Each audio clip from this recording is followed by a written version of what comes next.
Should the house be remodeled before you put it on the market? Well, that depends. It's going to be a case-by-case yes or no. So if you haven't done updates since the 90s, you're probably going to need to do some remodeling. It's critical that you have a top listing agent come over and give you honest advice. Sometimes it's better to paint over wallpaper. Sometimes it's better to spend a couple thousand and update all your door handles from brass to oil rub bronze.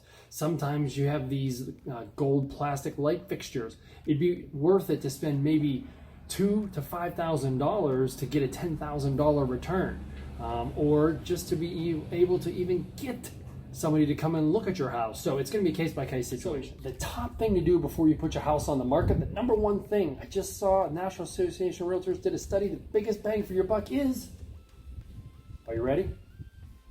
Professional cleaning. Have your property detailed. Like if you were going to sell a car, a high-end boat, you would have it professionally detailed, or you would detail it yourself. So the number one bang for your buck to do before you put your house on the market, have it professionally cleaned. So what's a good home project to do before you put your house on the market? Well, I already touched on a couple in the previous videos. It is a case-by-case scenario, but if your kitchen, it's been like this since day one. Kitchen, if your kitchen is outdated, the best thing for you to do is have it updated. I've had sellers update their kitchen because it didn't just need a little bit of updates, it was just worn out from being used and outdated. They may have put 10 to 15 into it, and we got the house sold for exponentially more than we would have had we tried selling it with that, because that old kitchen, because most buyers are buying at the top of their price point. They don't have time, they don't want to take on a construction project. So to have it done the neutral colors, grays and whites, are what's in nowadays, epic.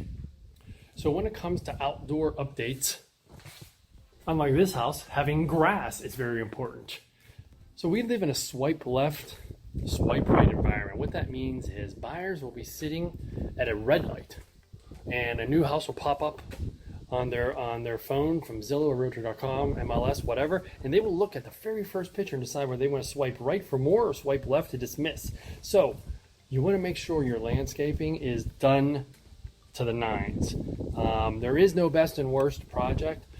If you have dead stuff, replace them. If you have old mulch, put new mulch on. But you don't want to skimp on your front landscaping. If you want to skimp on your back landscaping, that might be your worst place to invest money, is in the back landscaping. But at the front of your house, that's where everybody pulls up to the road and decides whether they want to go in or not. So some mistakes I have seen that cost people money, and I don't even know if it's a mistake as much as, when you buy a house, most people don't buy it as an investment. They buy it as a place to live in.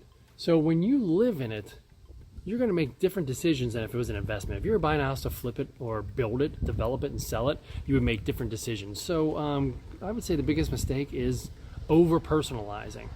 A lot of these luxury homes, these very rich people, sometimes they go to extremes and put in a lot of crazy stuff that you just wouldn't buy, and that is a major problem when they go to sell it, and then they can't figure out why nobody wants to buy their expensive home when they have all these crazy, funky, very personal things in there.